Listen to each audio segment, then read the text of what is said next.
Méditons avec le pasteur Ertis. Méditons avec le pasteur Ertis.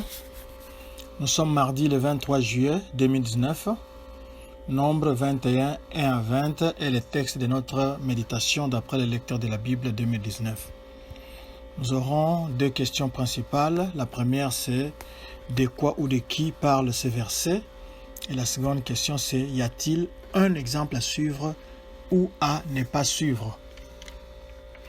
Dans la portion qui nous est réservée aujourd'hui, il s'agit de la première victoire d'Israël et les serpents brûlants. Ou bien il s'agit de l'épisode du serpent d'airain. Nous allons prier. Seigneur, merci. Merci parce que tu n'as pas compliqué les choses. Tu les as simplifiées tellement que cela devient inconcevable. Viens seulement au secours de notre foi pour que nombreux parmi nous qui doutent, qui hésitent encore, puissent être sauvés. Remplis-nous du Saint-Esprit et bénis ces moments au nom de Jésus-Christ. Amen. Que la grâce et la paix vous soient données de la part de Dieu, notre Père, et du Seigneur Jésus-Christ. Du 1er au 3e verset, pendant que les Israélites avaient été battus précédemment à Horma, d'après Nombre 14, 45, ici, ils sont victorieux en battant les rois d'Arad après qu'ils les aient attaqués. Horma signifie destruction, un nom qui convient parce qu'Israël avait complètement détruit les Cananéens qui vivaient là. Cette victoire est la première de plusieurs victoires enregistrées dans les livres de Nombre et sert comme un avant-goût de la préparation au combat de cette nouvelle génération. Signalons aussi que le peuple qu'on appelle les Cananéens, c'est un terme générique pour désigner tous ceux qui avaient précédé ou tous ceux qui habitaient la terre promise avant l'arrivée d'Israël. Du verset 4 au verset 9, Jésus a utilisé les lentilles ou les verres de l'expérience de l'Ancien Testament pour expliquer sa mort et l'histoire du salut à Nicodème, d'après Jean 3, 14 et 15. Avec le jugement des serpents venimeux, Dieu a pourvu à un remède inespéré contre le péché. On peut aussi lire 1 Corinthiens 10, 9. Du verset 4 au verset 6, ce n'est pas mal d'être découragé, mais être impatient peut conduire à quelque chose de mauvais. Les Israélites, premièrement, murmurèrent contre Dieu et Moïse. Alors ils ont commencé à se plaindre au sujet de tout, spécialement du pain, manne venant de Dieu. Et cela est devenu une véritable rébellion. Beaucoup sont morts à cause de cette attitude de manque de foi. Et surtout, Dieu n'aime pas les murmures, les plaintes. Posez-lui votre problème calmement parce que il veut pourvoir à vos besoins, mais ne murmurez pas contre lui. Au verset 7, nous voyons Moïse qui devient le médiateur entre le peuple et Dieu. La Bible nous dit ceci, le peuple vint à Moïse et dit, « Nous avons péché car nous avons parlé contre l'Éternel et contre toi. Prie l'Éternel afin qu'il éloigne de nous ce serpent. » Moïse pria pour le peuple. Il était là au milieu. Nous avions parlé d'autres jours d'être à la brèche. Nous en avons un exemple ici. Il est au milieu, il prie pour le peuple et il plaide devant Dieu et Dieu l'exauce. Verset 9. Le serpent était le symbole de tout ce qui a repoussé le peuple d'Israël. Comme tel, le serpent de bronze ou serpent d'airain au sommet d'un poteau était dramatique, un symbole horrible, choquant ou révoltant. Oui, seulement ceux qui vont vouloir regarder au serpent suspendu vont vivre. C'est très simple et pas compliqué. Quel que soit l'endroit où vous vous trouviez, il suffisait de porter le regard au loin. Point besoin de toucher le poteau, seulement le regard et vous étiez immédiatement sauvés. Les incrédules n'avaient qu'à s'en prendre à eux-mêmes. Alors,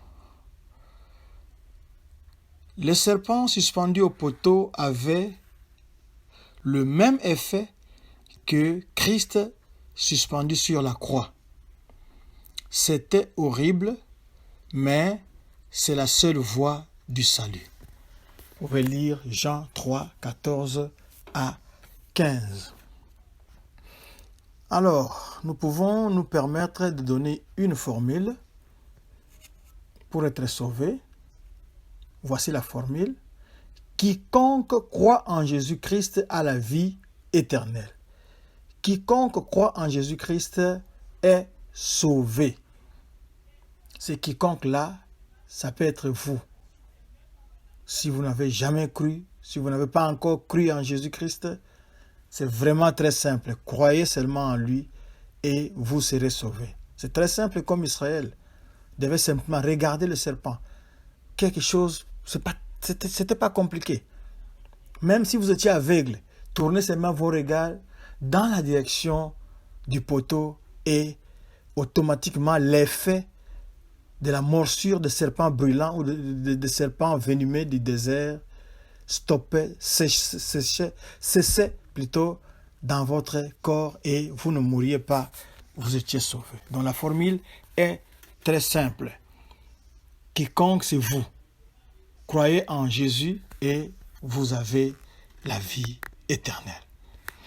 Moïse avait gardé ce serpent de bronze comme un souvenir ou un rappel du péché du peuple et la provision de Dieu.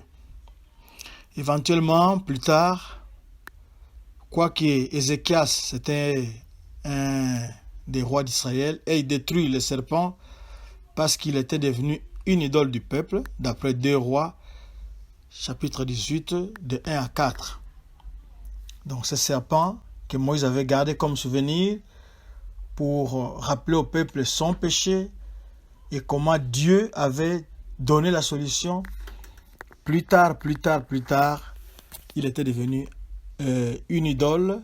On allait y brûler du parfum. On allait se prosterner là-bas et le roi Ézéchias l'avait détruit. On appelait ce serpent Néhushtan. Verset dit... Toujours au verset 17 là-bas, que nous allons commencer. À ce temps, lorsque Israël se déplaçait et avait eu besoin d'eau, ils ont continué jusqu'à Ber. Ber signifie puits. Au lieu de se plaindre ou de murmurer, ils se sont rappelés la promesse de Dieu de leur donner de l'eau et en conséquence, ils ont chanté un chant de louange. On peut lire aussi Exode 15, 1. Mais avant d'aller plus loin, nous voulons insister un peu sur le serpent. Le serpent est l'image du péché condamné. Les reins ou le bronze, celle du jugement divin. Et la cuve des reins, symbole du jugement porté sur soi-même. Le serpent des reins préfigure ainsi Christ, fait péché pour nous, d'après Jean 3, 14, 15, 2 Corinthiens 5, 21, portant notre jugement, ce qui s'accomplit au moment historique où Christ, séparé de son Père, s'écria « Mon Dieu, pourquoi m'as-tu abandonné ?» d'après Matthieu 27, 46.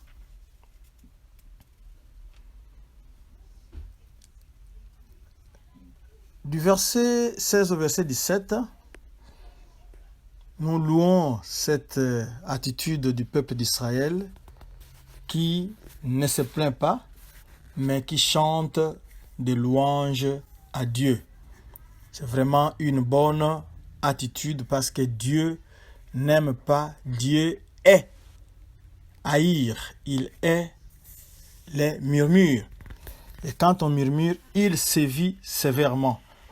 Alors, le peuple ici chante la louange de Dieu. Et si nous regardons très bien notre texte de ce jour, nous verrons comment l'ordre des expériences spirituelles est merveilleux. Dans un premier temps, nous avons l'expiation.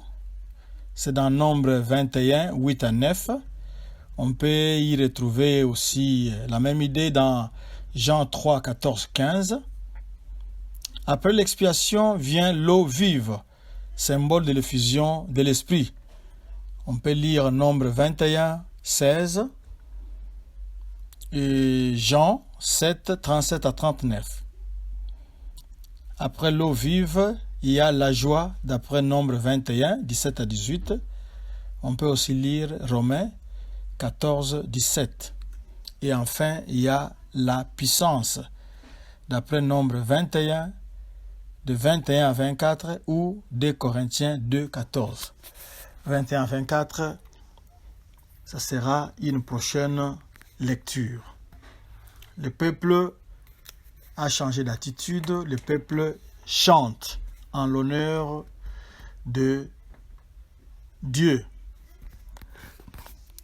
Et au verset 20, de lieu en lieu, ils se sont approchés de Bamoth, à la vallée qui est dans le territoire de Moab, au sommet du Pisga, en regard du désert. Nous pourrons aussi... nous allons terminer là et nous voulons exhorter tous ceux qui ont écouté ce message et qui ne sont pas encore sauvés, que le salut est encore possible. Qu'aujourd'hui, c'est le jour du salut. Vous avez longtemps hésité, mais aujourd'hui, c'est votre jour. C'est très, très, très simple. Nous avons une histoire éloquente ici que nous allons utiliser pour vous. C'est dans Jean 9, 35 à 38. Jésus apprit qu'il l'avait chassé et l'ayant rencontré, il lui dit « Crois-tu au Fils de Dieu ?» C'est la même question que nous vous posons. Il répondit, ça c'est l'aveugle, « Et qui est-il, Seigneur, afin que je croie en lui ?» 37. « Tu l'as vu, lui dit Jésus, et celui qui te parle, c'est lui. » Et il dit, ça c'est l'aveugle, « Je crois, Seigneur, » et il se prosterna devant lui. C'est la même chose.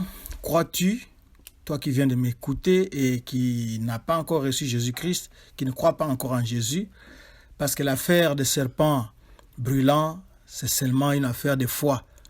C'était très simple. Regardez simplement vers la croix, regardez simplement vers les poteaux où étaient suspendus les serpents d'airain. Mais pour nous ici, il n'y a pas de serpents d'airain, il y a plus que les serpents d'airain.